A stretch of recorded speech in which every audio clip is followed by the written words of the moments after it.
तो दोस्तों, दूसरी दुनिया के जीवन को लेकर लंबे समय से सवाल और बहुत सारी खोजें की जा रही हैं। इस अनंत ब्रह्मांड में जहां पर अरबों की संख्या में आकाशगंगाएं फैली हुई हैं, ऐसे में कई जगहें जरूर होंगी जहां पर जीवन मौजूद हो सकता है। और दूसरी दुनिया के जीवन का रूप दिखने में कैसा होगा, इसकी कल्पना करना भी संभव नहीं है। जब बात एलियंस की आती है तो एरिया 51 का नाम जहन में सबसे पहले आता है। आज के समय में इंटरनेट पे आए दिन एरिया 51 को लेकर कई तरह की थ्योरीज वायरल होती रहती हैं, जिसके आपको इंटरनेट पर ऐसे वीडियोस भी मिल जाएंगे जिसमें एरिया 51 के आसपास एलियंस और उनके यूएफओस देखने का दावा किया जाता है। लेकिन इन वीडियोस में कितनी सच्चाई होती है ये कोई नहीं जानता। एरिया 51 को लेकर काफ़ी समय से ऐसी कॉन्स्पिरेसी थ्योरीज भी वायरल होती रहती हैं कि यहाँ पर अमेरिका एलियंस को पकड़कर शोध करता है। लेकिन अमेरिकी गवर्नमेंट का कहना है कि यहाँ पर सिर्फ एक मिलिट्री टेस्टिंग साइट है और एयरफोर्स फैसिलिटी सेंटर है जहाँ पर वो नए विमानों की टेस्टिंग करते हैं। इतना ही नहीं, हाल ही में यूएस नेवी के 2 पूर्व सैन्य अधिकारियों को अमेरिकी कांग्रेस के साथ पूछताछ में एलियंस को लेकर कई बड़े बड़े खुलासे किए हैं। इस दौरान वायुसेना के पूर्व खुफिया अधिकारी डेविस ग्रुप्स ने बताया कि इस बात की जानकारी 1930 के बाद से अमेरिका के पास कुछ ऐसी टेक्नोलॉजीज हैं जिसकी ये लोग रिवर्स इंजीनियरिंग करने की कोशिश कर रहे हैं। हालांकि उनके दावों में कितनी सच्चाई है इसकी पुष्टि कर पाना काफ़ी मुश्किल है, लेकिन इस खुलासे ने फिर से एरिया 51 और एलियंस की कॉन्स्पिरेसी थ्योरी को बल दिया है। एरिया 51 की निगरानी 2400 घंटे की जाती है। इस जगह पर बाहरी लोगों का आना सख्त मना है। इस खास जगह के ऊपर से प्लेन उड़ने पर भी प्रतिबंध लगा हुआ है। फेमस एस्ट्रोनॉमर और प्लानिटरी साइंटिस्ट कार्ल सेगन की साल 1985 में कॉन्टैक्ट नामक एक बेहद ही शानदार नोवेल हाईलाइट होती है। यह नोवेल ब्रह्मांड को लेकर कई दार्शनिक सवालों को खड़ा करती है। इसके अलावा इस नोवेल में परग्रही जीवन और उनके हमारे साथ संपर्क होने पर क्या नतीजे निकल सकते हैं, उसको लेकर भी कई बड़ी बातें कहती हैं।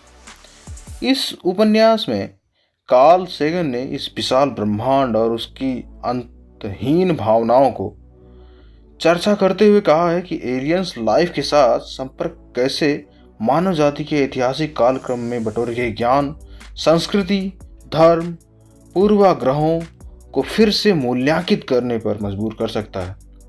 इस नोवेल पर साल 1997 में एक बेहद ही शानदार फिल्म भी बनकर रिलीज हुई। एलियंस लाइफ को लेकर बीते लंबे समय से इंसानी उत्सुकता सवाल कर रही है। गौरतलब बात यह है कि इंसान को लेकर जो भीतर कल्पनाएं हैं उन्हें हमने सिनेमाई पर्दे पर तो यथार्थ कर दिया, लेकिन सवाल यह है कि क्या हकीकत में इस अंतहीन ब्रह्मांड में, जहां ट्रिलियन ऑफ गैलेक्सीज और उनके भीतर न जाने कितने सितारे और ग्रह हैं, वहां कहीं जीवन भी है?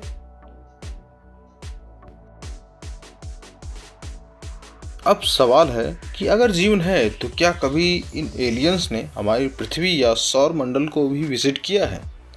ऐसे कई सवाल हकीकत और फसानों से भरे हुए हैं, लेकिन बीते लंबे समय से एलियन के यूएफओस देखे जाने के लिए दावे किए जाते रहे हैं। इसी कड़ी में इन दिनों एक खबर खूब सुर्खियां बटोर रही है।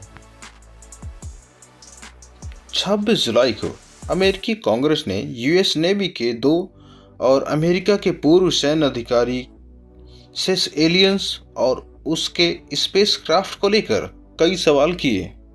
इस पूछताछ में इन तीनों अधिकारियों ने यूएस कांग्रेस को जो बताया वो वाकई हैरान कर देने वाला था।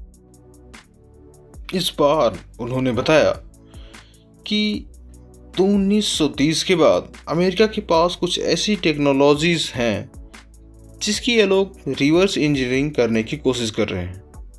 इनसे जब ये पूछा गया कि क्या आपने किसी एलियन शव को देखा है, तो जवाब में उन्होंने बताया कि जिस शव को मैंने देखा वह एक इंसान तो बिल्कुल नहीं था।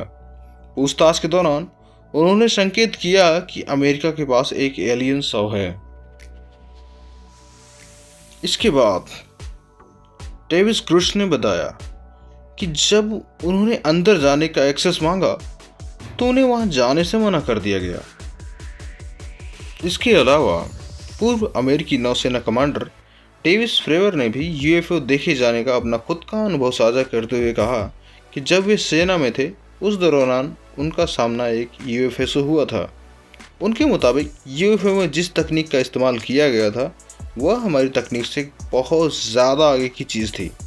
इन बातों को सामने आते ही पेंटागन ने सभी दावों को झूठ करार दे दिया।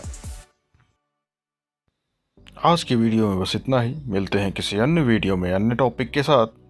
तब तक के लिए goodbye and stay safe.